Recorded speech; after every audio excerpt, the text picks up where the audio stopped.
Bem-vindos ao canal Hype da Notícia. Hoje vamos mergulhar na história de uma das personalidades mais icônicas da televisão brasileira, Silvio Santos. Mas em vez de focarmos na trajetória já conhecida deste grande comunicador, vamos explorar as raízes de sua família. Quem foram os avós de Silvio Santos? Como suas vidas influenciaram a formação do homem que se tornaria um dos maiores empresários e apresentadores do Brasil? Prepare-se para uma viagem no tempo, onde desvendaremos histórias fascinantes e curiosidades sobre a origem de Silvio Santos. Não perca! Só que assim, naquela época, os judeus eles tinham realmente uma qualificação intelectual muito alta. Então muitos eram os melhores médicos, eram judeus, os grandes comerciantes, e eles tinham uma rede internacional por causa da dispersão do povo judeu. Então a gente sempre teve, há muito tempo a gente tem a questão da, como é que chama? Globalização.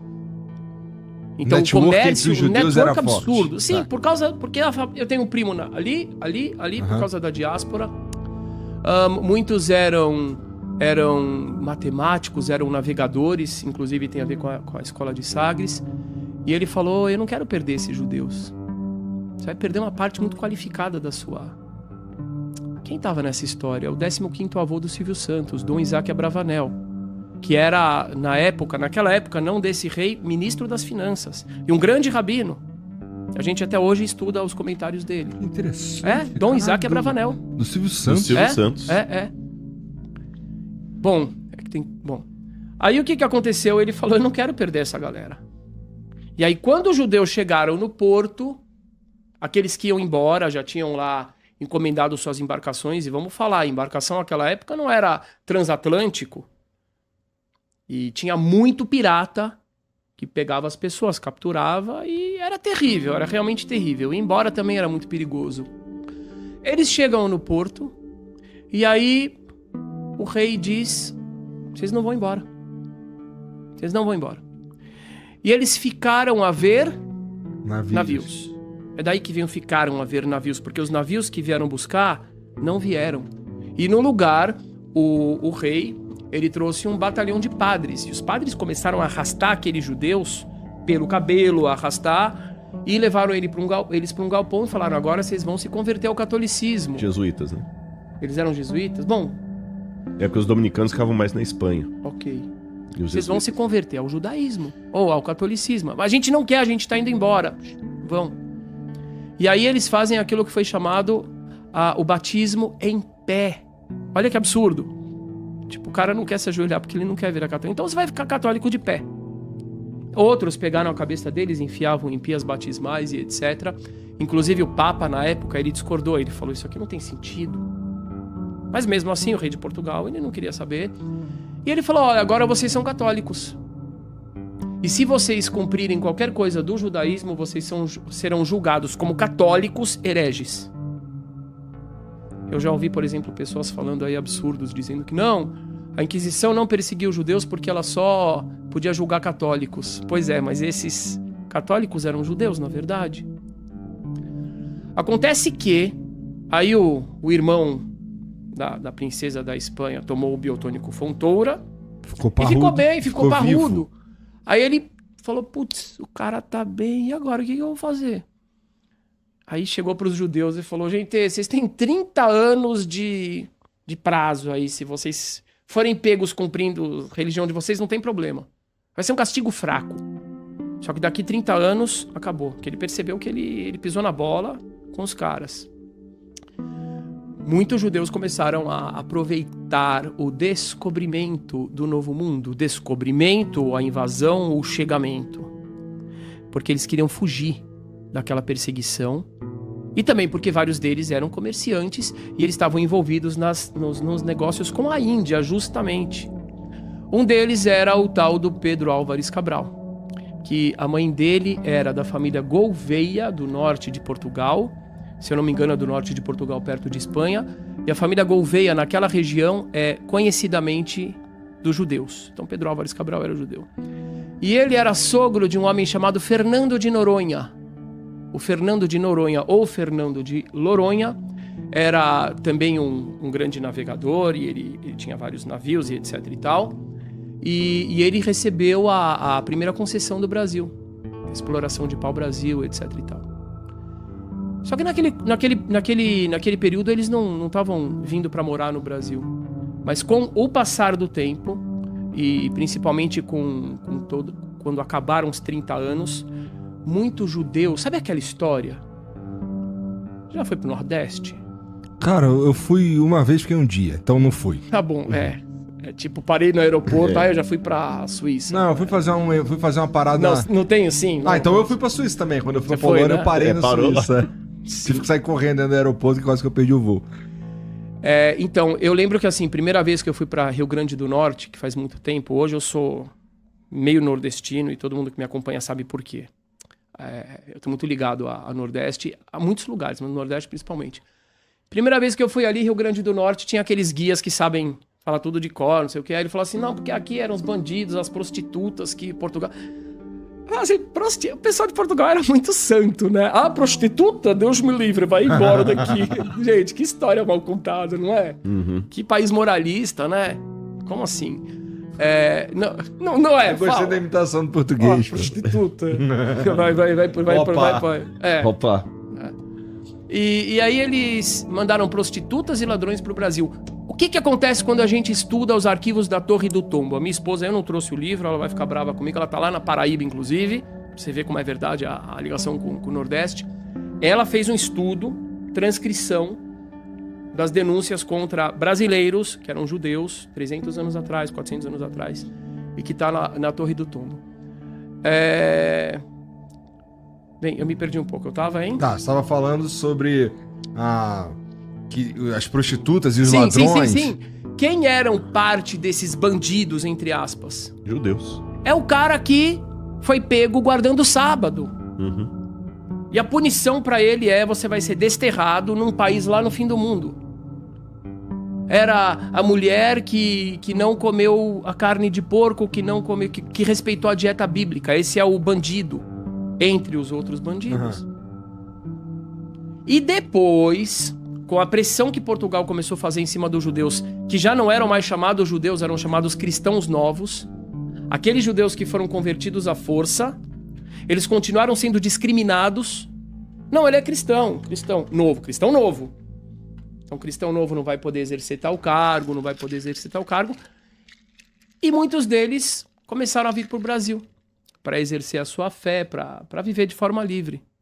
Trouxeram a cana-de-açúcar, judeus dos Açores, ilhas perto da África. Uma história absurda, porque muitos daqueles pais que não queriam deixar os seus filhos para se converter para católicos, os filhos eram pegos pelo rei e jogado nos Açores, na ilha. Se morrer, morreu. Se sobreviver, vai plantar alguma coisa e vai dar lucro. Os descendentes deles foram depois identificados por um navegante, que eu não lembro quem, que falou que ele estava impressionado que depois de décadas, aquelas criancinhas ainda guardavam vários preceitos do judaísmo. Eles trazem a cana-de-açúcar para o Brasil, a tecnologia do açúcar, e eles começam a fazer engenhos. Não só eles, mas muitos eram judeus. Famílias muito importantes como Branca Dias e... Tá dizendo que não tinha cana-de-açúcar aqui. Não, cana-de-açúcar é da Índia, original. Exato. Originária. Ela foi Exato. trazida pra cá. É que aqui, principalmente em Salvador, região do litoral nordestino, ele era muito propício a plantar cana-de-açúcar. E o açúcar não era conhecido até então. Não existia açúcar. O que tinha de doce era mel. Então o açúcar, ele foi um negócio... É engraçado, até quando o açúcar começa mesmo, ele começa quase com um efeito entorpecente. Tem um livro chamado Sugar Blues, que fala dos corsários e piratas, que quando eles queriam ficar doidão, eles pegavam um tablete de açúcar e jogavam na... E você sabe que o açúcar é porque hoje o organismo está, entre aspas, acostumado e não demonstra os sintomas. É como se a cocaína ficasse tão usada, daqui a 50, 80 anos, o pessoal vai pegar uma cocaína e vai botar e não vai fazer os efeitos que cara... Você quer cocaína ou adoçante? Você quer cocaína ou adoçante? Mas o açúcar, não quero tangenciar... Me diz você aí, irmão. Me diz você aí, porra. Me fala aí, irmão. O açúcar, não quero tangenciar, mas ele é uma droga já reconhecida medicamente, que causa dependência, uma série de coisas. Então o açúcar, ele era quase que uma droga lícita. Todo mundo queria, porque o pessoal viciava naquilo. Começaram a adoçar as coisas, agora a gente precisa daquilo, e aí valia um preço em ouro. Então, por que o pessoal ficava tanto procurando o caminho das Índias? Principalmente por causa da cana-de-açúcar. E aí pensaram que aqui era as Índias, não era, mas transformaram numa Índia, trazendo o açúcar para cá e plantando. Exato. E aí aqueles judeus, eles fizeram muito dinheiro. Nisso, às vezes, eu acho que eu não sou um judeu verdadeiro. Sempre as pessoas falam, você é judeu? Eu falo, sim. Aí ficam esperando o meu carro. Um K vermelho, todo batido. Você não é judeu, não. Não, hoje eu já ando de metrô, porque... Mas assim, eles fizeram dinheiro. E aí, quando eles fizeram dinheiro, a Igreja Católica de Portugal, eles falaram, vamos fazer Inquisição no Brasil. E quando eles vinham pra cá, eles não vinham pra cá simplesmente fazer uma questão religiosa. Eles pegavam a pessoa tinha que pagar a sua própria viagem para Portugal. Olha que loucura. E lá em Portugal, ela era colocada nos cárceres, que eram subterrâneos muitas vezes, sem luz. E elas eram mantidas muitos dias até que elas iam se confessar ou falar com o tribunal de padres, tribunal da Inquisição. Meu amigo, tá tudo anotado. Tá tudo anotado. E aí, qual que era o objetivo deles? Que a pessoa confessasse o seu pecado. Qual é o seu pecado? Guardei o sábado. Você tava lascado também, viu? Que é adventista. Sim. Guardei o sábado. Ah, então você não abdicou da lei de Moisés? E aí mandavam a pessoa denunciar parentes. Isso era uma coisa terrível. Denuncia a sua mãe, denuncia o seu irmão. Eles quebraram muitas famílias. Não vai denunciar? Não tem problema, volta. Depois de 3 meses numa prisão sem luz, imunda, volta. Tortura. E os até julgamentos... a pessoa começar a denunciar os seus parentes. E só um pouquinho, todos os bens da pessoa acusada, que não podia saber quem está acusando, todos os bens dessa pessoa eram confiscados pela igreja. Então eles tinham interesse de que mais e mais pessoas fossem denunciadas, porque eles confiscavam os bens. E essa é a história de inúmeros brasileiros. E se essas pessoas não confessassem o seu pecado, elas eram condenadas à fogueira. Elas eram queimadas vivas. E por quê? Porque eles não podiam derramar sangue. Quer dizer, na verdade, o Tribunal do Santo Ofício mandava para o tribunal laico, que mandava queimar. E tem histórias de brasileiros, vários brasileiros judeus. Antônio José da Silva foi queimado vivo. Ele era aqui de São Paulo, por exemplo. Tem uma família jovem, era uma jovem, eu não me lembro, que minha esposa escreveu muito bem sobre ela no livro. A família estava na Paraíba, no engenho, acho que era o Engenho Velho. E, inclusive, parabéns pro Dr. Luciano Canuto, que é um dos grandes ícones. Ele era da Paraíba, um grande estudioso. Hoje é aniversário dele. E naquele engenho tinha uma família de judeus que estavam guardando o jejum do Yom Kippur. Dia bíblico. E de repente eles são invadidos por alguns padres. E aí eles falam, vocês estão praticando uma lei de Moisés.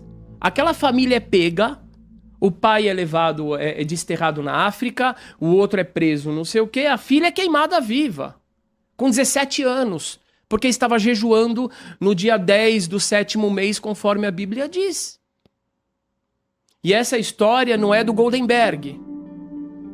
E nem do Goldman e sei lá o que, dos sobrenomes que as pessoas estão acostumadas. Essa história é dos Rodrigues. Essa história é dos Nunes. Meu nome é Igor Rodrigues Coelho. Eu não acredito. Você vê o que eu fiz. Meu avô, os meus avós maternos vieram da Paraíba. Ai, acabou. E o meu avô paterno é cearense. Pronto. Cadê a faca pra fazer a peixeira? Pra fazer a circuncisão. Sem cortar meu pau. Peixeira. Não, faz bem pra saúde aquilo.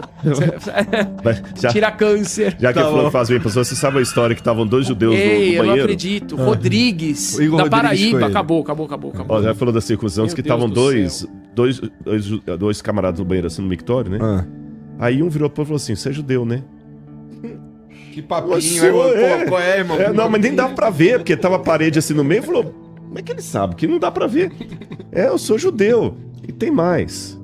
Você deve ter nascido entre 1960 e 1968. É verdade. Vou mais ali. Você nasceu em Cracóvia, na Polônia. Sério? É verdade. E vou mais. Quem praticou o Brit Milá, que é a circuncisão, foi o Rabino Shmuel Hanagid. Como é que você sabe, rapaz? Você adivinha? Falou assim, não, é porque ele era meio cegueta, e tem meia hora que você tá fazendo xixi no meu pé aqui, só pode ser daquela leva ali, porque todos que foram circuncidados pra ele fazem xixi torto. Entendi. Mas um ponto aqui interessante que eu queria falar da questão jurídica... Deixa antes, Rodrigues, da Paraíba, foram, se eu não me engano... Ô, galera, por favor, vai... manda pra mim aí a lista. Eu tenho quase certeza absoluta. Rodrigues é uma das famílias que mais foi condenada ali na região. Que eram judeus. Paraíba, Ceará. Ceará é muita gente que fugiu de Pernambuco via Paraíba pro Ceará. Porque tinha acho que tem uma colina, alguma coisa assim, que ela era muito difícil de transpor e eles fugiam ali pra se esconder. Ceará. Não, que tem lá. Eu sei que perto de Sobral tem muitas histórias de Sobral, ali anotado. Sobral é uma cidade que uma grande parte de Sobral é descendente do sócio do 15º avô do Silvio Santos. Era o Dom Isaac Abravanel e era o Rabino Abraham Sênior. E hoje, por causa da questão da genealogia, tem muita gente de Sobral que tem essa... E assim, resumindo, para não monopolizar o assunto, mas essa é a história, eu tenho quase certeza absoluta que você tem alguma origem depois dessa conversa. Essa é a história, provavelmente de cerca de 1/5 dos brasileiros tem também origem judaica dentro dessa história.